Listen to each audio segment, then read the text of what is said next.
Emmy, Yes. thank you. Thank you. I'm so glad you came. Me too. This is fun. we were supposed to meet up. It was a while ago, right? It was, last month sometime. Yeah, but either way, dude, I'm glad you came. There is a reason I approached you to come and sit down and be on an episode because you were part of my like first days. Coach Emmy. Yeah. So it was nice, or it is nice to utilize kind of the things that you showed me before.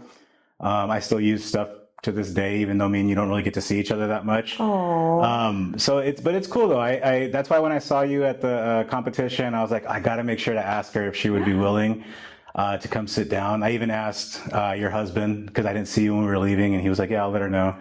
But either way, I'm glad you're here. It's been I think like almost 4 years since I started, and like I said, you were part of the early days for me, and just before we even start anything, I appreciate you. Oh, thank you so much. I love hearing that.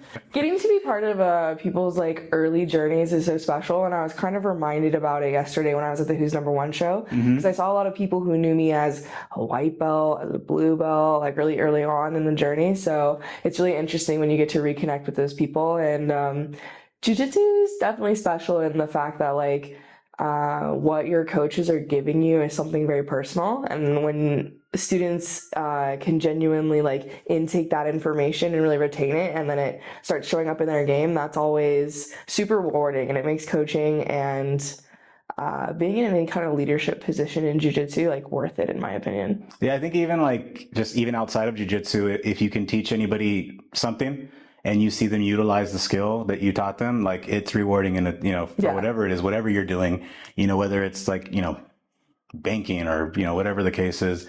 But I don't know why I said banking. You could have said anything and you said banking. Oh my I don't goodness. know, maybe it's just like the total opposite or whatever. But for anybody who doesn't know you, if you can, just introduce yourself real quick. Yeah, absolutely. My name is Emmy Miller, and I'm currently a 4-stripe brown belt in Brazilian Jiu-Jitsu. I've been training for 10 years, competing for 9, and coaching for 8. Dang. Yeah, so I was going to ask you because I don't think I knew exactly how long you've actually been training, but I figured it had to be about a decade since you're like, higher ranked brown belt, Yeah. So I met you at I guess it would be considered like a non-affiliate gym at the time, correct? Yeah. Mm-hmm. Which eventually turned into an affiliated gym under 10th Planet. But like, I know you've trained at like multiple different gyms under different affiliates, especially now, at the coaching at Gracie. Mm-hmm. What's that like been like, I guess, like the past like few years? Yeah, so I'm actually really glad you brought that up, because I've been thinking about this a lot lately, especially when I'm trying to explain like the experience that I've had with different teams. Sometimes I try to imagine what it'd be like if you started, or if I stayed at the place that I started for the whole journey and like only had one professor that I was under. Like I think that's really special too. But now that I'm in like the deep end of jiu-jitsu, if you will, right? I think to expect one person to give you all of the knowledge or all of the game that you are going to use for all of your jiu-jitsu career or journey, or however you want to put it, is almost like silly when you think of how much no one person plays all parts of the game, right? You all have your style, and usually people will pick certain things that they like doing the most and kind of tailor their game around that. And then obviously we have like personality types and body types and like other things that go into how people play. But I did start, it was actually at a UFC gym, which is quite funny when I think about it these days, because of how many of them closed and are not around anymore. But I got very lucky in that the two people that were teaching had very opposite styles and very opposite body types. So I feel like I was exposed to 2 very different types of jiu-jitsu from the beginning that were able to really shape not only how I play, but how I understand and look at the game, and how I kind of tailored it for my body type as well. So that was really cool. And then I did end up getting my blue belt through a 10th Planet, and that was awesome. I did enjoy that time of the experience. And then after that, both of the instructors kind of went, that I had started with, separate ways. So I had to find my own path, and that was definitely a different part. And I ended up at GF team, grappling fight team, while, That was the name. Yes, yeah, okay. while Julio Cesar Pereira was still there, the coral belt in charge of that federation, or franchise, what would you say? Your franchise, yeah. Yeah. Or affiliate. Sure. Either one I think applies. Yeah. And being there was really, really cool. Spending like 4 or 5 years with the Brazilians was hugely instrumental in my game. And like The Brazilians. Dude, the Brazilians era was wild, but honestly, I wouldn't trade it for anything, because that was really when I was like forged in the fire.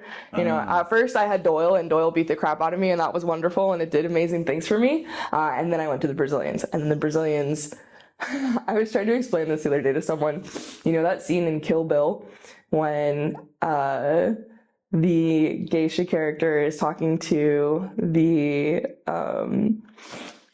what's her name? Uma Thurman's character is talking to Lucy Liu's character, and Lucy Liu looks at her and says, "Oh, a little American girl likes to play with swords." It was kind of like that. Like I was entering their world, and they were just like, A little American girl wants to put a gi on. yeah, like, "Oh, you wanna come to pro training? You wanna like be with all these world champion black belts? Okay, like let's see if you can withstand it." It's so funny because like anybody I talk to that has like trained at, I guess I don't want to say exclusively a Brazilian gym, but like that's run by you know, a native Brazilian or something like that. They like have this like story or stories of like intensity that comes from there, you know. It's so funny to me though. Dude, because they are scrapping. Like some of my hardest rounds, and a lot of the years that fortified my game was there with them.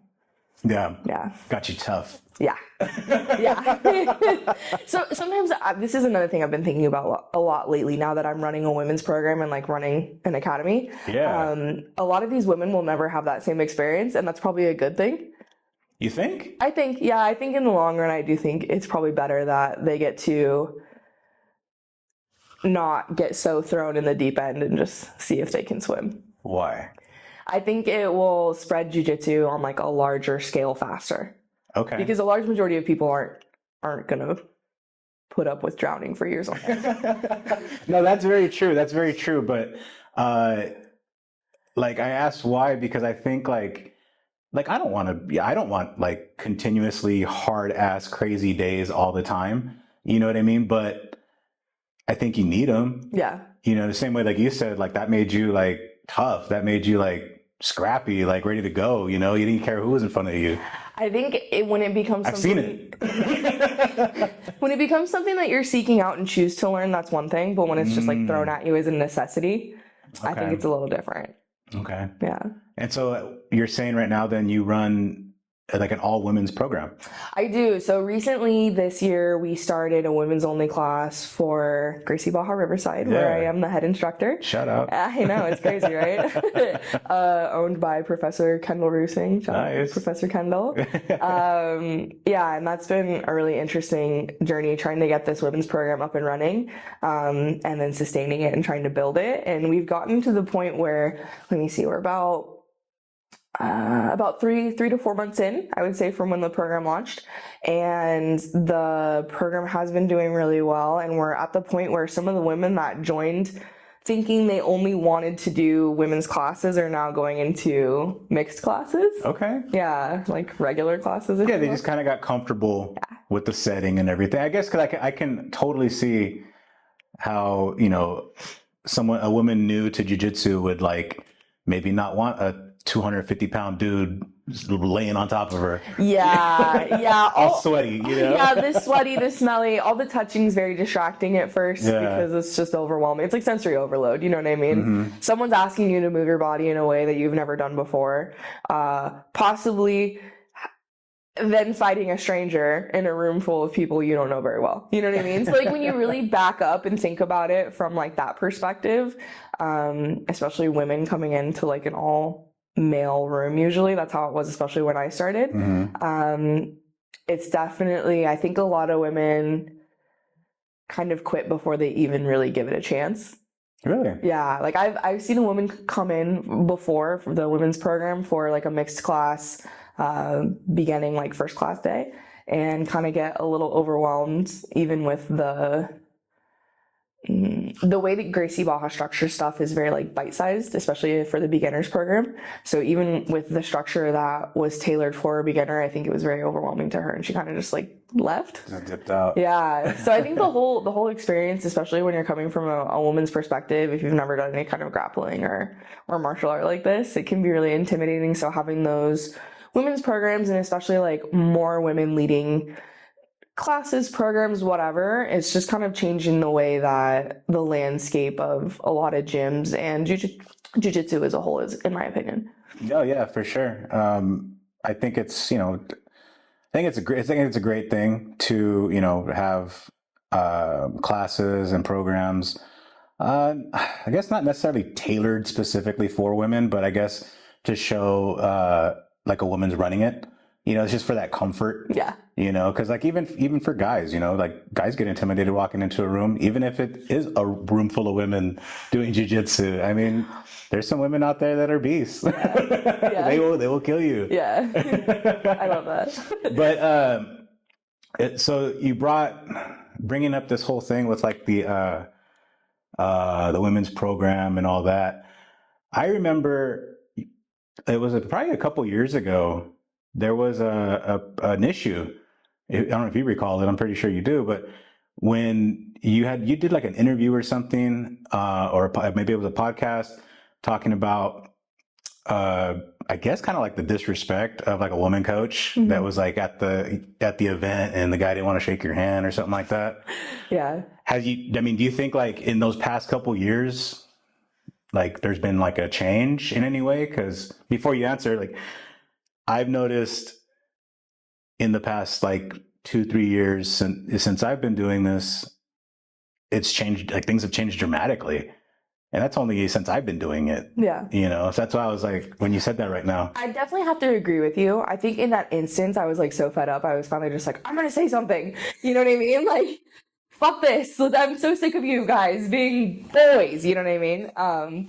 So yeah, sometimes when I look back at that, I'm like, did I make the right choice? Like maybe I did, maybe I didn't. But I think there has been a big shift, which is it's really positive and it's really good for the landscape of jiu-jitsu as a whole. You know what I mean? I think now, especially like my perspective is so different having to run a women's program and running a school and thinking about like a kids program and thinking about things in a very different way. So when you're just a practitioner versus like, involved with the academy very heavily, you do shift your perspective a lot. And I don't know if maybe it's because my role has changed that I look at things differently. But I do think there has been a big shift, and I feel really lucky to be at a school that's under Professor Kendall because, she's doing big things and really making it so that other women like myself can also lead in that aspect. Yeah, for sure. I mean, I've watched Kendall. I watched her at ADCC. I think it was. I forgot what year it was. The one it was in Vegas, not the last one. The one before the last one. Yeah. At the UNLV Center. So I watched her compete, and then also like just watching her like do all the commentary for the events and stuff like that. Yeah, it's really cool. Yeah, it is really cool. I saw her one time at an ADCC Open, and yeah, I don't know why I just didn't like say hi to her, but I don't know. It was kind of weird. I'm like standing next to her with a camera, and I'm like, yeah, I don't want to say hi. That's fair. I mean, that's fair. It was kind of funny, even just like looking around the room last night, like when you've been in it for so long, so many people from so many different schools and places, and it's really crazy just how popular jiu-jitsu is as a whole these days. No, for sure. Yeah, it's like I said, in the past, like just the past 2 years, it's changed so crazy, like dramatically, and like I came in like right when it was starting to pop. Yeah. You know what I mean? So it's like I had like yourself, you've been training for 10 plus years. My brother's been training for, over a decade. The other guy one of the guys that was here last, he was like 30 years, training. And it's like, you guys have watched it actually change, Yeah. which is really cool. In my opinion, I think that's really cool, because it like you were in it, just kind of grinding it out when nobody gave a shit about it. Yeah, it was so funny because you'd say like, oh, like I do jiu-jitsu, and they'd be like, what? Like, am I supposed to know what that means? Is that a dog? Yeah, right? Like, no one even knew what you were talking about. And then I think as the rise of UFC really took off, it became more like household common knowledge, like. Right. It was a part of MMA. Yeah, or a naked choke, or to tap out. Like, that's something that a lot of times when people come in for their first class, they already understand it as a concept. Yeah. Yeah, the first days, like even for me, with the little bit of knowledge that I had from it, because because of my brother, and being a fan of UFC and whatnot, it was still kind of like it was a mind fuck for sure. It was definitely like, I forgot who it was that said it, but they were telling me like, oh, you're just, think of it as learning a new language. We're just gonna put some sentences together. Donna Gonzalez, she said that at a seminar that we did. Yeah. Okay, maybe it was her then, because I just remember that, and I was just like, "Goddamn right, this is a new language." You were there that day. I remember. Yeah. That's funny. Where was that one at? Donna Oasis. Gonzalez. Okay. Mm-hmm. Yeah, I probably was there then. Yeah, for sure. Yeah. Either way, though, but yeah, that was definitely very true, and still true to this day. At least for me. Mm-hmm. Like with 10 plus years, like, is it still kind of like, are you still learning like all the time? I'm still learning all the time because the sport's always evolving. Like there's so much new stuff, and it's really interesting. Like one of my blue belt students, she asked me, she's like, "Are you good at like octopus guard?" And I was like, "No. Not at all. Like I don't play that whatsoever. But like I can take you to so and so that could probably help you out." That's you know so what I mean? funny. So that part is really interesting. Like there's definitely parts of the game that I have no interest in exploring whatsoever. Like I'm not going to be buggy choking people. You know what I mean? Right. Yeah. It's funny. I think 100% that's okay. Yeah. Because even for myself, there's like things I see and I'm like, oh, that's cool, but I'm never ever going to do that. Yeah. Like there's no way I'm going to do it.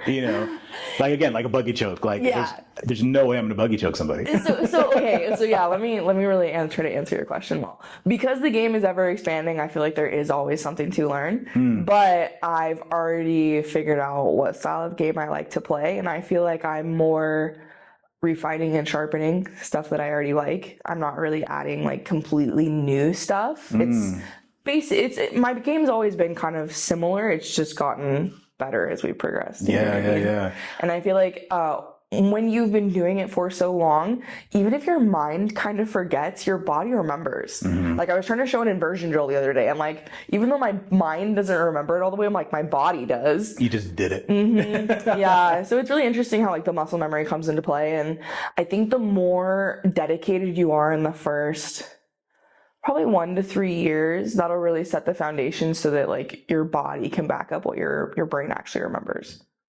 That makes sense. Yeah, I agree with you too, or I guess it's an agreement, but I guess as like you said, like you found your game, it works, but it's just getting like better. And I feel like I've noticed that with a lot of people that are like brown, black belts. They have their way they play, but it's just so efficient, and they're so good at that way that it's like that's just how they beat people. They're not doing anything crazy. Like if you look at all the like, the competitions and stuff like that, all the like, black belts that have been in there for a long time, they're just doing like almost, you want to say almost fundamentals. But just so good efficiently. At it. Yeah, definitely. Just catching that moment to like do something simple. Or there's also another piece though, like I recently started training with Professor Kevin, who also trains Kendall, and having him be introduced to my game is really interesting because there's probably about like a 6-month like marinating period where his game is kind of downloading and my body's not very good. My body's not really like being able to come up with those answers very quickly yet. But recently, since I've gotten a lot more time training with him, I feel like I'm starting to adapt to his style because it already complemented mine. but he's adding little things that I can utilize for my systems that I already really enjoy. Yeah, so like you just pick up a little piece here that you have to counter or something. Yep. So it changes you a little bit, but not like anything drastic. Yeah. Yeah, I get that. I'm gonna just totally change it right here, but you used to compete like quite a bit. Like Yeah. I remember like watching you on Flow. I think it was like at one of the what's the one on like kind of in the East Coast? Oh, that was probably for finishers. Finishers, there you go. Yeah. So I remember watching you on there. I remember like you would sign up for some of the tournaments if I remember correctly. Being that you're so busy now and that you're doing women's program and running classes and all that stuff, are you planning on competing still or? Yes, actually I have my eye on a women's Nogi Absolute next month in Florida. They have a pretty nice cash prize that I would like to go snatch up possibly. I feel like the last couple years my competition frequency has been very erratic, but I'm definitely looking to have my last big bang, if you will. Why the last? Well, I mean, I'm not in my 20s anymore, so I want to just try to squeeze those last years of youth for as much juice as they have. I mean, but that's why they have masters. Yeah, I know. And I'm definitely gonna have to probably start switching to like masters categories soon. And like that's fine. You know what I mean? I have no problem with that. I just still want to continue competing in general. What you don't want to continue? No, I still want to continue competing, just like in general. Yeah, like whenever you can or whatnot. Yeah, I think I prefer super fights more than tournaments. Really? I feel like super fights are just really fun. Like you go and you give your all for this designated period of time, and I'd be so nervous. It's definitely different because everyone's watching you. Yeah. I mean, like, actually, now that you say that, you just did one for a Gracie, like, kind of invitational, I think it is, or something. Yeah, right? So Gracie Barra has a women's retreat. They call their women's program GBF, Gracie Barra Female, or Feminino, if you're looking at the Brazilian side. And they did have some super fights, and I just, like, decided to jump in on one, so... Yeah, I don't remember what the outcome was, sorry, but I remember watching it. It was kind of interesting because I had like finally gotten the throw and was about to finish on a leg lock, and it's kind of funny for how known I am to do leg locks. I rarely finish them in competition, so I was very excited to finally do it. And then I guess my opponent wasn't aware that she wasn't supposed to do like reaping or heel hooks, and she kind of like desperately threw her leg over, and they called it. So I guess I technically won by like disqualification, which kind of sucks. You win. Yeah, but whatever, win's a win. Dude, it was just kind of annoying because I was like, let her throw, let her, dude, let her. Give me another 10 seconds. Who cares? Like, I mean, take the win. Yeah, I guess. Take the win. Nobody got hurt, and it was fun. Yeah. I think I watched it. I think it was maybe on Instagram or something or whatever, wherever it was posted. I think I watched a little bit of it, but I just, like I said, I don't remember what the outcome was. But, it's always fun to like watch like people, compete. You know what I mean? And, like when I see like I said, I've seen you on Flow, a couple other people that are like mutual friends of ours. It's just, I don't know why it's just so much fun to just see somebody while you're sitting on your couch watching TV. It is, I agree. Yeah, no, it's fun. It makes me like want to go out there and compete, but at the same time like not. Yeah. Competition it's like it's so fun, but it's also so heartbreaking at the same time, It's like the highest high and the lowest lows, and you got to be prepared for that. But I also feel like it does accelerate your jiu-jitsu understanding a lot faster than just regular training. How so? I heard it somewhere at some point that every time you compete, it's almost like taking a month's worth of classes in that one match. Really? Yeah.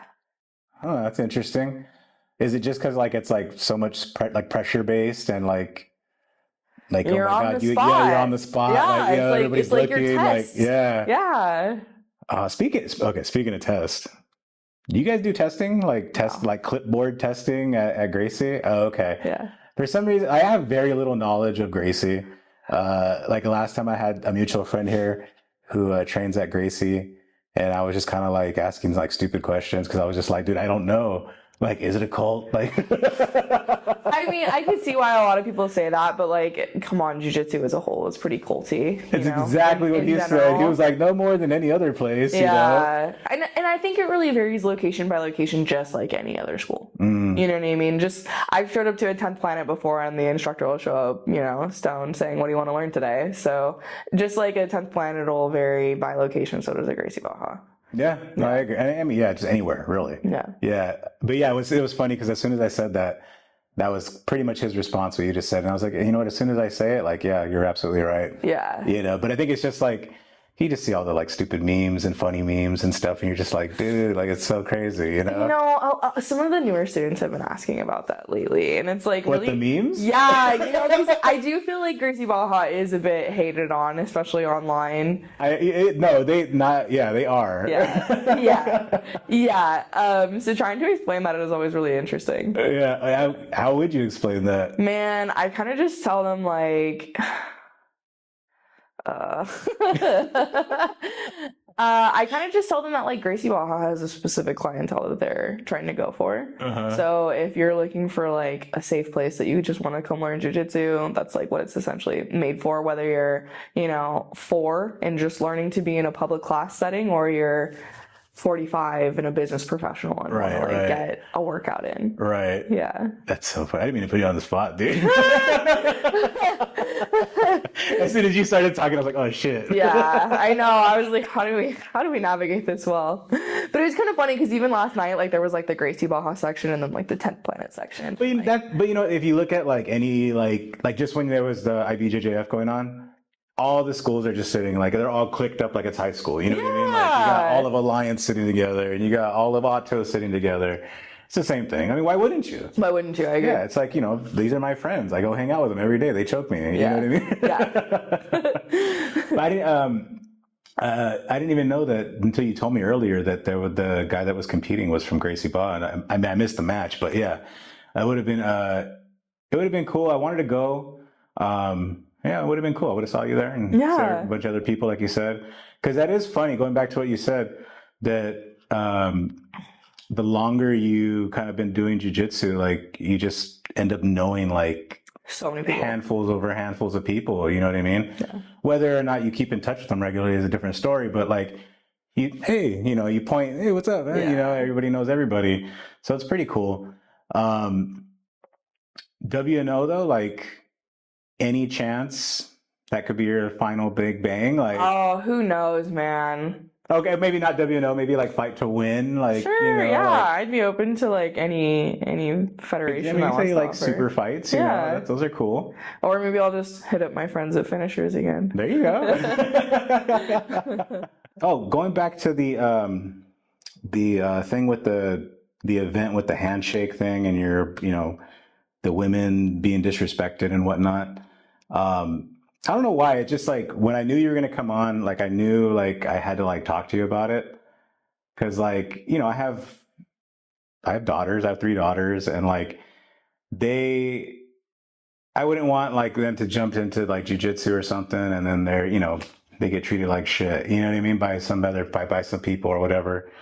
But that whole thing, like, how did that like, besides just really pissing you off and you just having to do that, like having to like do that little interview or whatnot, like how did it affect you, I guess? Like, I don't know if it's like too deep of a question or something, but I think it kind of goes back to a lot of high achieving or high performing women always trying to prove like why they're right or why like they have the reason to be sitting at the same tables. I think it kind of goes back to that. Yeah, like having to justify. Yeah. Okay. And so, but like what, like when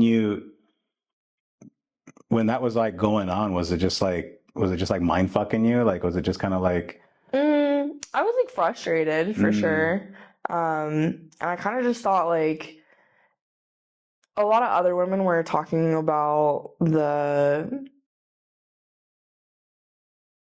I don't want to say injustices, that sounds so dramatic, but like I get it. Just like the way that things were skewed at the time. Like, you know, I think CGI CJI putting the 100K women's bracket in is like a start. You know, like I don't know if there's ever been a 100K women's prize in jiu-jitsu.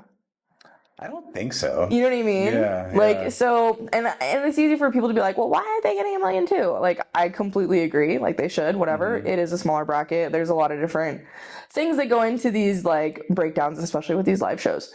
But the fact that it's already shifted from, like, me throwing a fit that someone doesn't want to recognize me as a coach. Don't call it a fit. To, like... that was disrespectful. Yeah. To, women having like such high paying brackets as well as opportunities. Like there was women's matches on the cards last night, and it's a lot rare that you just see like an all men's show these days.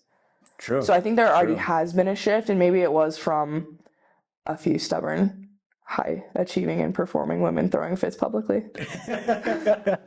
No, yeah, you're probably absolutely right. I couldn't like pinpoint a name on anybody, but I'm pretty sure that's exactly what was going on, like they always say, like closed mouths don't get fed. Yeah. So if nobody speaks up about it, then nothing's going to change. The CJI thing, yeah, definitely. I don't think there's ever been a 100K bracket for women. When is there a 100K prize for anything? For men too. Yeah. You know what I mean? Like that's just unheard of. The only thing I would say is maybe because like you said, like because it's like a smaller bracket, maybe there's just not as many competitors. Yeah. You know? So I don't know if that's understandable or whatnot, but it's definitely a point, I guess, that's on there. But I agree. I think I'm a fan of women's jiu-jitsu. I'm a fan of women's MMA. I mean, to be honest, like that's some of the most exciting MMA fights. You know what I mean? That I've watched, so they're really cool. Granted, I don't think everybody feels the same, but yeah, whatever. What are you going to do? Not everyone can be fun. What are like any like things that you have coming up like in the future, like besides like, the idea of competing or anything that has to do with like, jiu-jitsu or whatnot? I'll definitely be jumping in for Nogi Worlds. I feel a little silly that it took me so long to finally be jumping in for IBJJF stuff, but it's definitely been an adjustment, getting used to points again and not being sub only. And I'm definitely cutting my teeth in that rule set a little bit lately, but that's okay. That's okay. It's good for us. So yeah, I'll definitely be jumping in for Nogi Worlds. I don't know if it'll be adult or masters. When will this be airing? I don't know, probably like in a couple weeks. Because I am getting my black belt early July. What? Yeah.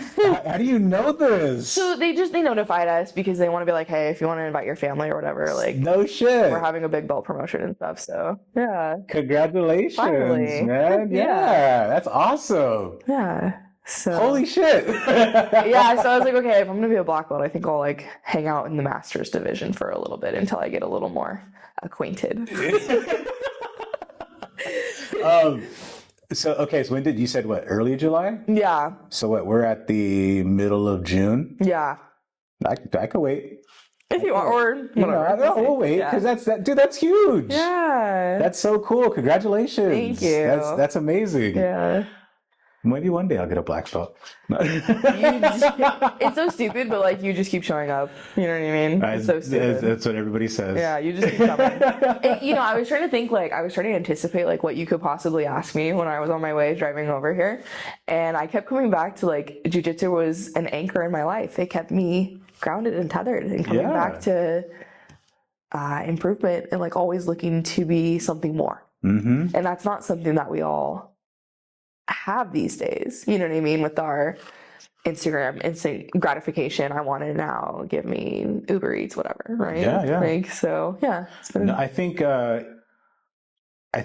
jiu-jitsu, I think martial arts in general, no matter what martial art it is, can be an anchor for anybody, if they want it to be, for sure. I think for me, because I started so late in life, like I had the maturity to kind of see all the benefits of what it is, Well, that and like you're married and you have a father, so you understand like longevity with relationships to things that you really care about. Yeah, You know what I yeah. mean? Whereas like when you're starting at 25, like, me, I was still kind of a kid trying to figure stuff out. You were a kid. Yeah.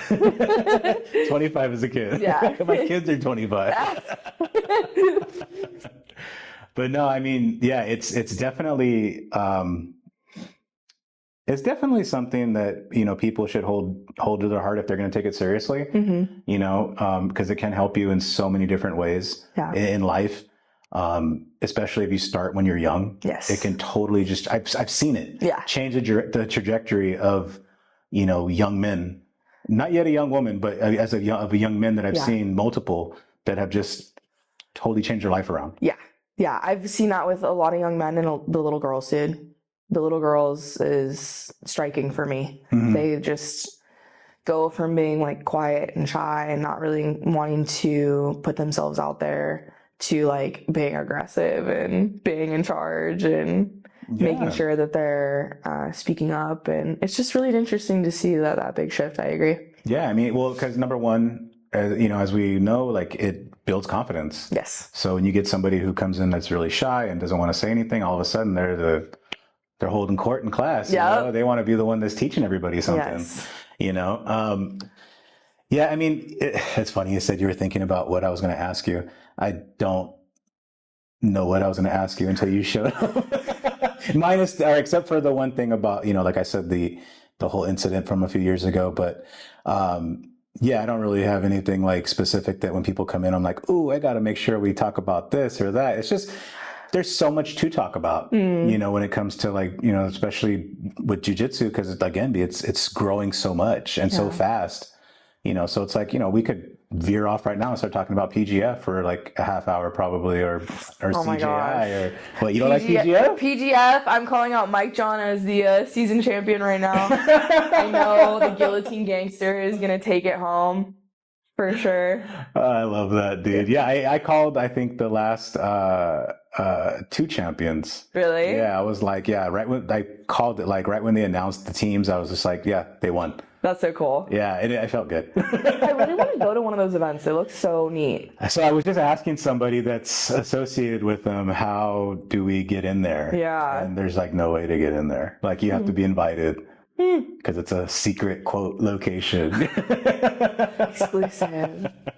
But funny enough, he also did tell me that when it first made that pop, like a few seasons ago, they were trying to get people to come in. Like they couldn't get people to like come. Wow. Because everybody, I guess, didn't really know what it was or whatever the case is. I love it. I do too. I think it's because it's a way different format. Very different format, and anything associated with BMAC is gold. I would like to meet him. I've always heard such amazing things. I met him in passing, and I just said like hello and shook hands real quick, and that was it. But yeah, like he just seems like he'd be like a fun dude. Yeah. Like if he could just sit right here with you, it'd be like fun. You'd have like an easy 3 hours of fun, I think. Oh my God. Yeah. I mean, it's funny. Sometimes, people that come and they sit down and before we even turn the camera on, they're just like, I don't know. Like, I don't know how, I don't talk that much, like, this and that. And so the camera goes on and they're fine. Yeah. And I think it's funny. Well, in this format, it just feels like you're talking to a friend. You know what I mean? It's not like you have like a mic in your face and like a light right on you. And, yeah, I mean, we do got a light on you, but like, yeah, it's that was the idea. That was one of the ideas here, was just to make it, super free flowing, super like casual. People probably tired of hearing my laugh if they watch the episodes, but it's just like, I wanted it to be like super no pressure, like no nothing, just like no script, let's just talk. Yeah. Let's just hang out for, a little while. And then obviously too, like, the one of the goals, I don't know if I've ever told you this, but like one of the goals with this is, to like, give back in a sense to the community, that with hopes of like, raising money through like merch and, whatever, if anything comes with this YouTube stuff or whatnot. But like, I want to hold like, free seminars and like have it, paid events, where people, they don't have to pay to play. Yeah. You know what I mean? Like you come and like you get paid, you know what I mean? But like have it just all based off of, people supporting this. And I think that would be really fun. And that's kind of like the goal. I love that. Yeah. Like I don't plan to get rich off of this. I make a living. I'm fine.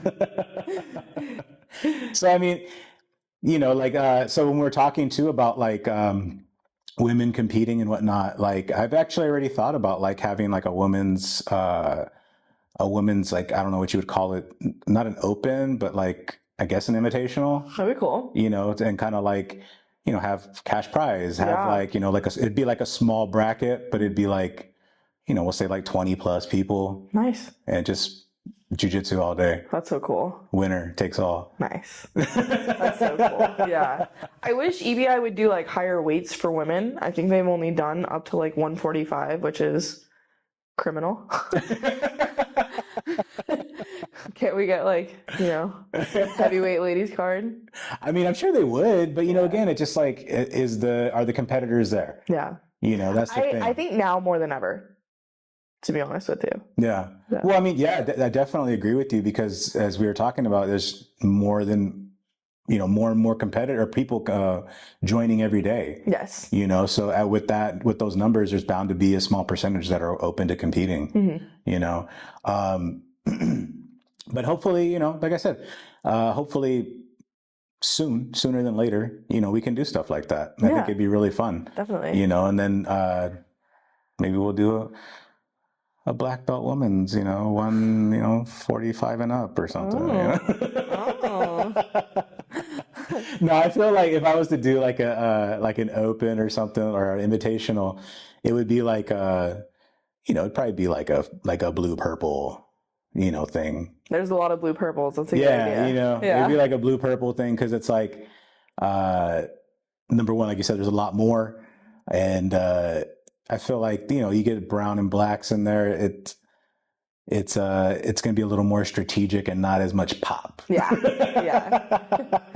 Well, unless you start involving cash prizes and fun trophies. Well, that's what I said, cash prizes. Yeah, I think that'll make it or you could always do incentives. Like, how some federations will do incentives or they'll put bounties on specific submissions. Ooh, that's a good idea. Yeah, so a lot of times they'll do like submission of the night if you hit something rare or weird. Mm-hmm. Fastest submission of the night. Yeah, kind of like, like a fight bonus. Like a fight bonus almost. Yeah. Oh, that's sick. I didn't think about that. That's a good idea. You got to give them a reason to want to give a pop, So, again, speaking of competition, and I guess in general, I asked this to pretty much almost everybody, but gi or no gi? No gi all day. I've never competed in the gi. Well, not even competition-wise, just jiu-jitsu. No gi. Why? It's more fun. I agree. I always notice that when I'm training both, my guard is better, even in no-gi. When I'm training more gi, my no-gi guard is better. But at this stage, man, I just don't enjoy the gi like I used to. Really? Yeah. You have like a lot of experience in the gi though, right? I do, yeah. I've pretty much trained it equally like the whole time. Yeah. I think I took a couple years off gi at one point. But like any reason, like specific reason why you don't enjoy it as much? Like, is it just because it's like a bitch to fucking have to put on the gi every time? Like, I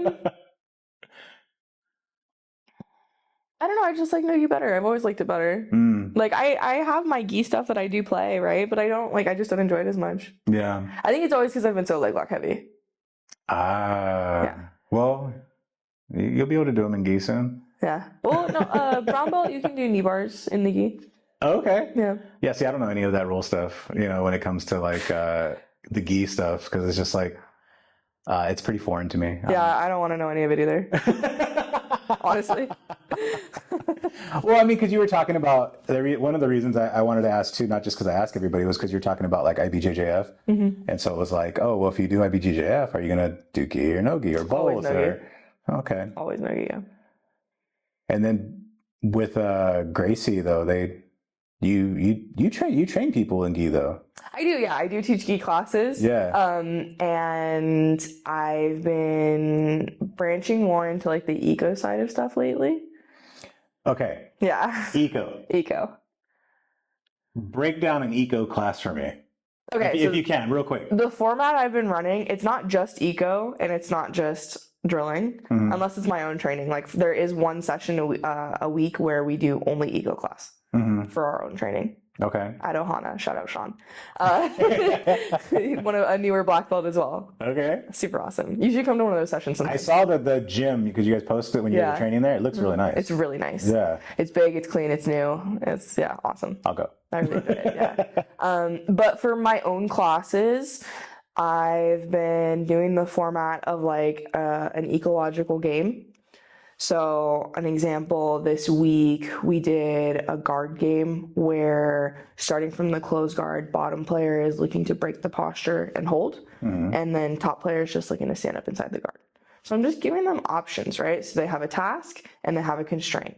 So the constraint, right? Like you're not trying to pass, you're not trying to do anything else. You're just looking to stand up inside the guard. And again, with bottom player, their constraint is they're not trying to do anything other than break the posture. And it's really interesting because we recently had so it's kind of funny, like I said, how each location is going to vary for different schools. Our Gracie Baja is becoming more nogi heavy because me as well as Professor Kevin are more into nogi. So we keep trying to sneak more and more nogi classes onto the schedule. And recently we made a change due to demand that Friday, instead of being a beginner gi class, it would be an all levels nogi class. And I have two girls that are about less than a month in, around a month in, and I know they've seen very limited things. They haven't seen very much. They were playing jiu-jitsu pretty effectively. They were used to tasks and constraints, and I saw one do like an over-under pass when she's never seen that. And I was like, wow, like I think there really is something to this. I'm a big fan of the method. So yeah, we'll do a game. I'll show 2 or 3 techniques that are all within the same topic. This week was guard from the bottom, mainly cross-collar chokes and scissor sweeps. And then after that, they'll have like a specific training, another game with different tasks and constraints. And then that's usually about the full hour, and they separate the sparring portion. So they like us to bow out and then have people match up for sparring for about a half hour. Okay. Yeah. So, I mean, obviously, there's like so much talk about like that type of format. But I recently was listening to a podcast, shout out Biz Jitsu podcast. Let's go. So the guy that was talking about it, he was saying that I guess if I remember correctly, he liked the way that was being taught, the format of it. But the question rose for him was, what if you didn't know anything about jiu-jitsu and you go into an eco class and they're like telling you like you got to do this? So I was just talking to Oliver about this. For our class that we do, that's just our training, that's all eco. We had a blue belt come in that wasn't super familiar with leg locks, and we're going into a leg locks block, so we're doing all leg locks games. And it was a little like, okay, we need to have like purple belts and up for this kind of training. I think you should already have a foundation. But before an eco class. Yeah, if it's going to be purely eco, I definitely think you should already have some sort of foundation. But I'm pretty amazed at how much having eco games inside a regular class is helping them get used to solving problems and understanding like the little truisms of jiu-jitsu more than trying to regurgitate the 3 steps that I'm telling them. That's the one thing that I've noticed so far that's been like very different. That's cool. Yeah, I mean, like it's cool that you're seeing like that you're seeing people like adapt and progress using that format of training. I've yet to be in an eco class, or Please come sometime. A quote eco class. It's quite fun. If you're gonna look up anybody for eco, obviously like Greg was Saunders Sowers from Standard. He's the one that's really like all about it, developing and pushing this method. And he's having a lot of success with it. But I feel like a bit more digestible delivery is Kit Dale. His eco stuff that he offers, we just bought it, is amazing. Oh, I've been hearing his name more and more. He's incredible. Yeah. Yeah, he did amazing last night. He had a match against Shanji Hibiero. Yeah. That's why I was watching that last night. But yeah, I was, it's so funny because like, yeah, he's probably, been around forever. And like, yeah, like there's still so many names out there that like, I don't know, I'll hear it. And then people will speak of them as like, they're this great, like legend. Yeah. Just like, dude, I've never heard of that. I got to look this guy up now. It's funny. I feel like as Americans, we miss a lot of those Brazilian ones. Like obviously the ones that come to Worlds and like are able to have a crazy run multiple times, like we end up knowing them. But there's people like, there's a black belt called Tarere. I'm probably butchering the pronunciation, but he's like a legend in Brazil that can't come to America anymore. Okay. That a lot of us like Americans like don't even really know about. Yeah, I've never heard that name. Yeah. Like, at all. Yeah. So, I mean, it's definitely somebody I'll look up later. Yeah. Apparently he like got a little too spicy on an airplane flight and now he can't come here. Oh, God. Yeah. That's crazy. Yeah. I mean, I guess, yeah, whatever. Yeah, it's funny, just there's so much about, this sport that I've yet to learn, like, but there's like a couple little like, books and stuff like that I've, listened to or whatnot that, really just like made me like think of a lot of different things. It's really cool. If you ever get to read the books from Robert Drysdale. Oh no, I haven't heard them. Yes. I think his first book is called Opening the Closed Guard. And then the second book is like the history and rise of Brazilian Jiu Jitsu. And that one was the last one I listened to. It was really good.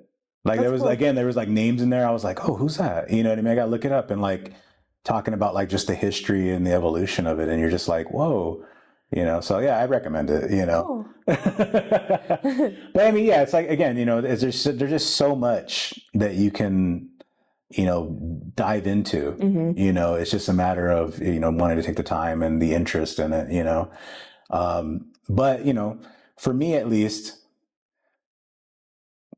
thanks to you and thanks to others, that have been along on my small journey, that it's kept the interest there. Good. I appreciate it. Again.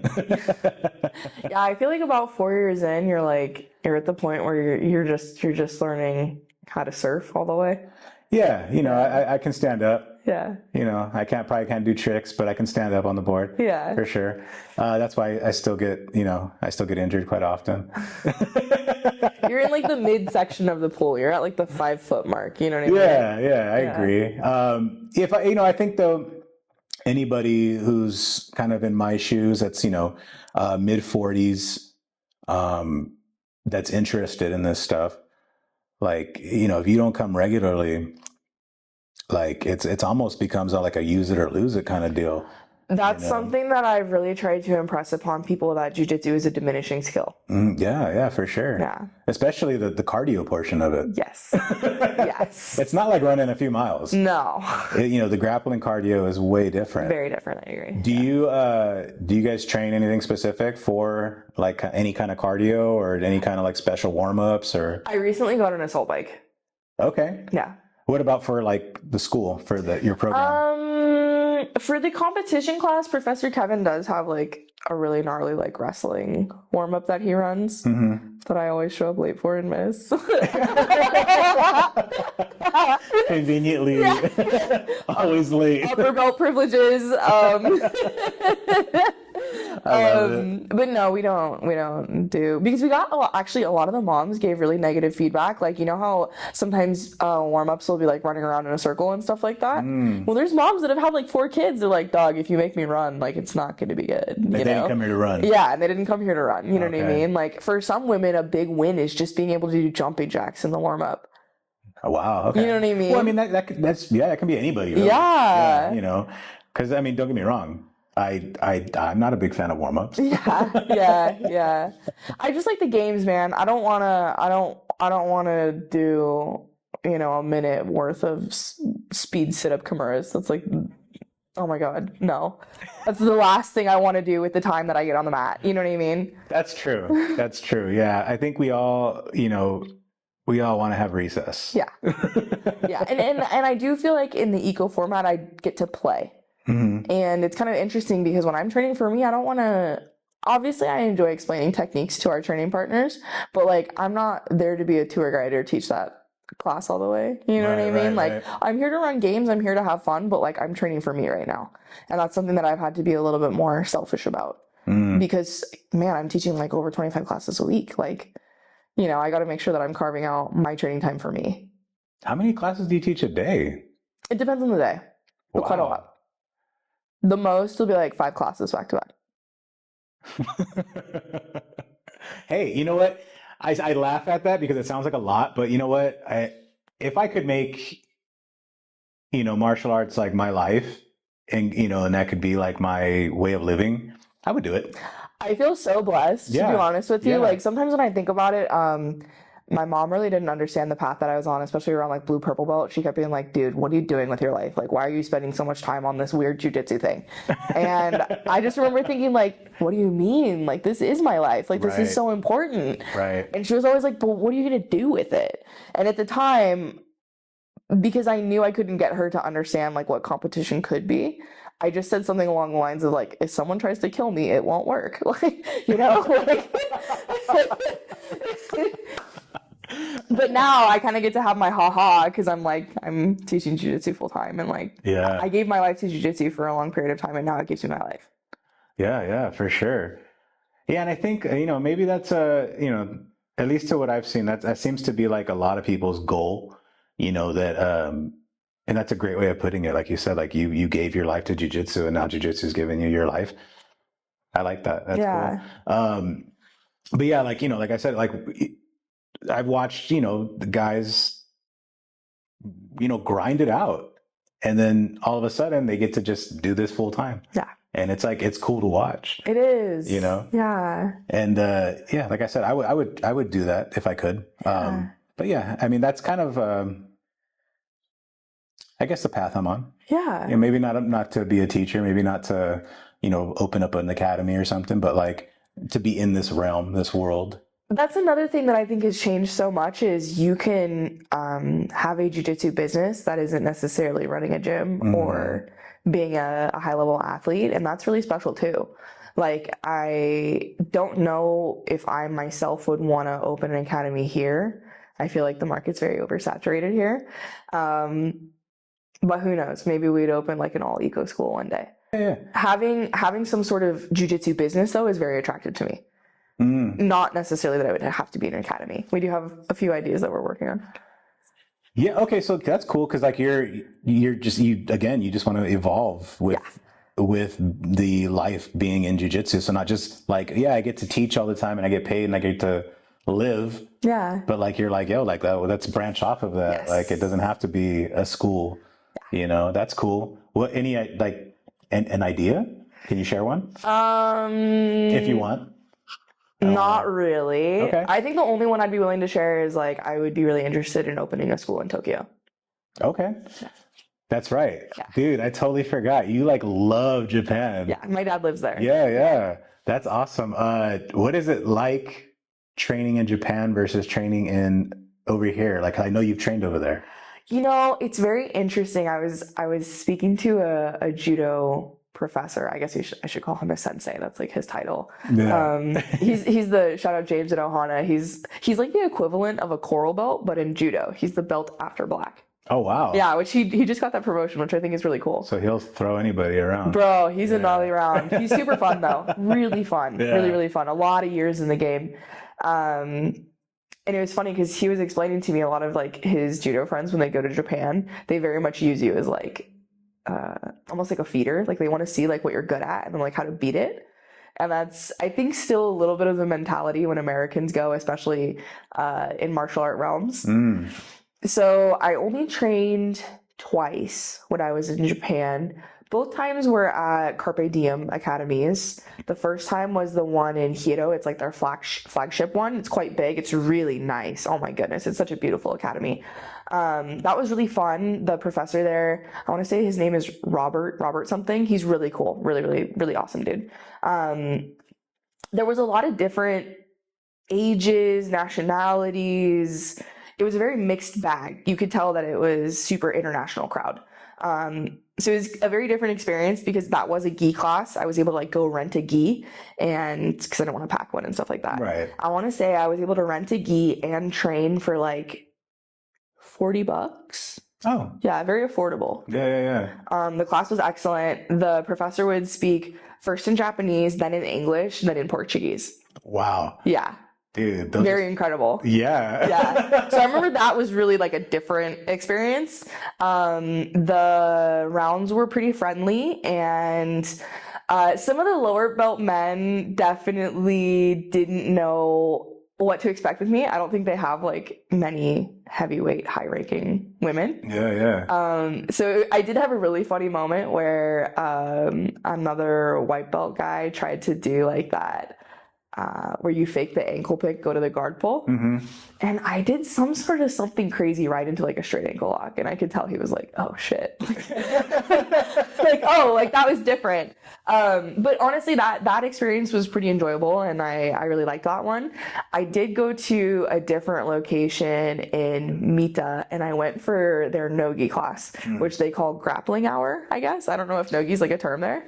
Makes sense. And that was a very different experience, probably because that one's a lot smaller. So when I got there, no one really wanted to like speak to me in English. Thank goodness I do know a little bit of Japanese, but I feel like it's easy to just kind of play like dumb foreigner and like see what's gonna happen. Right. Especially because I wasn't displaying my rank. It was a no-gi class, so I was wearing like a black. Nobody knew you were a brown belt. Yeah, no one knows who I am, right? And I was the only woman in class, and I want to say I was the only American as well.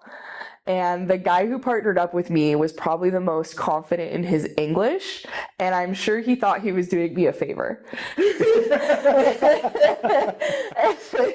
And I was lucky because what they were showing was K-guard to leg locks that day. And I was like, oh, cool, I already know what we're doing. Yeah. So as we're drilling the move and I'm going through it like pretty easily, like I could tell he was starting to have the wheels turn like, wait a minute. Like what, who are you, right? Yeah. And then we got to the sparring portion, and when he got absolutely trounced, I could tell he was very confused. And then he started pawning me off to like other guys in the room, like, hey, like go over there. Hey, like try that one, right? Yeah. And then once the room started emptying a little bit more, we could start from standing. And I had a really fun round with one of their purple belts where he was able to snatch up like a single leg, but I was still standing.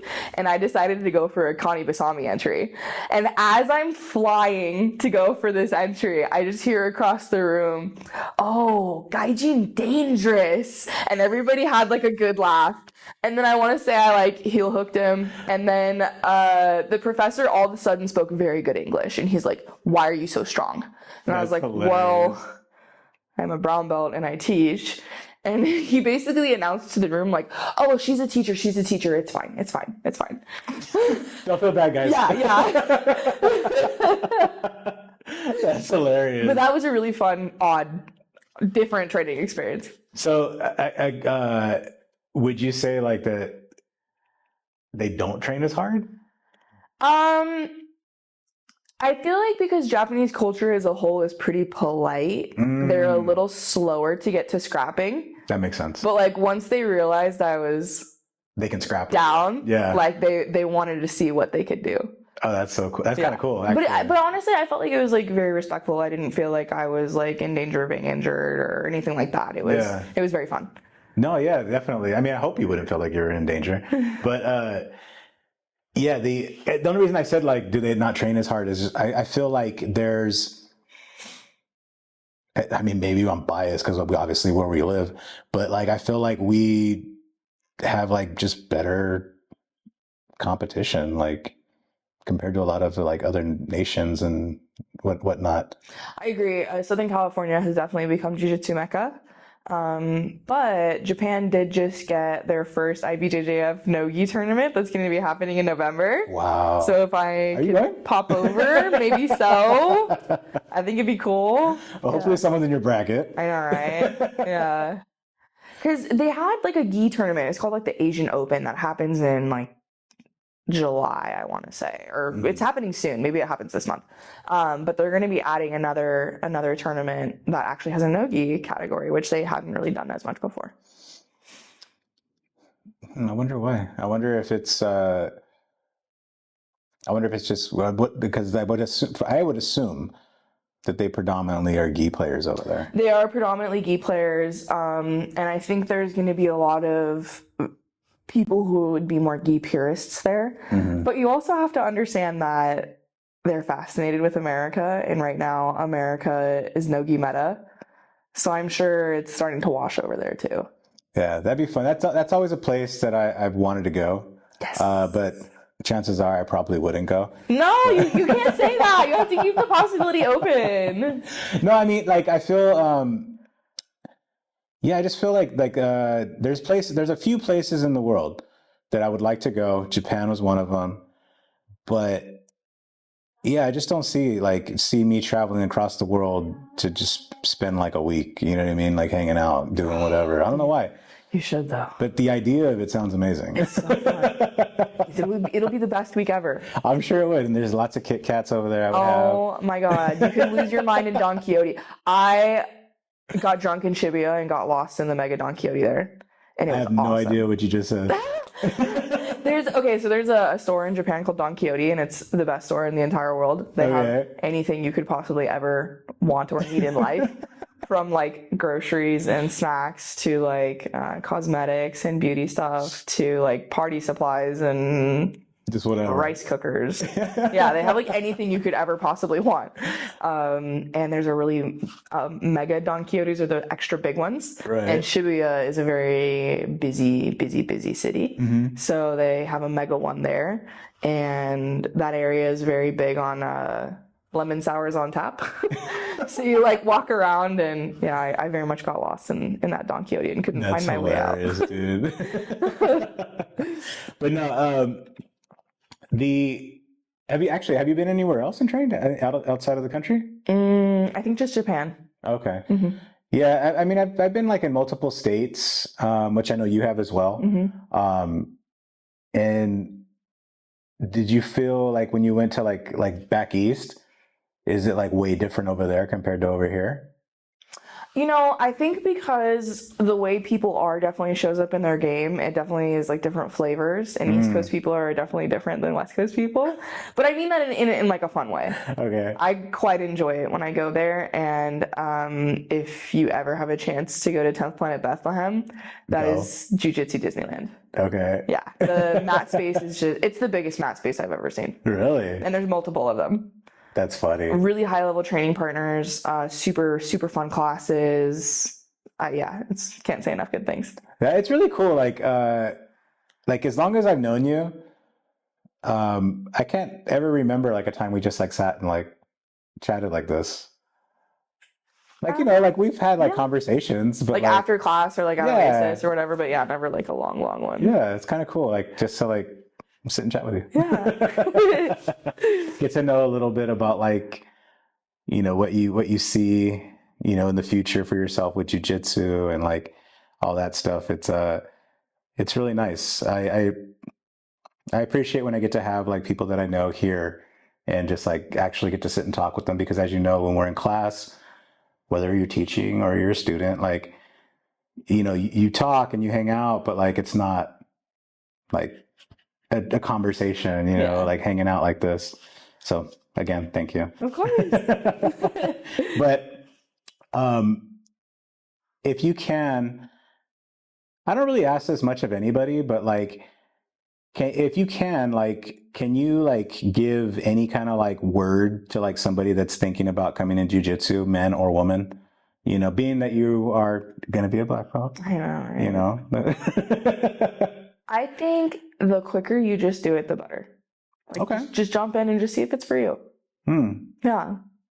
Just try it, you know? Just try it. Just try it. Dude, I love it. That was like quick. Yeah.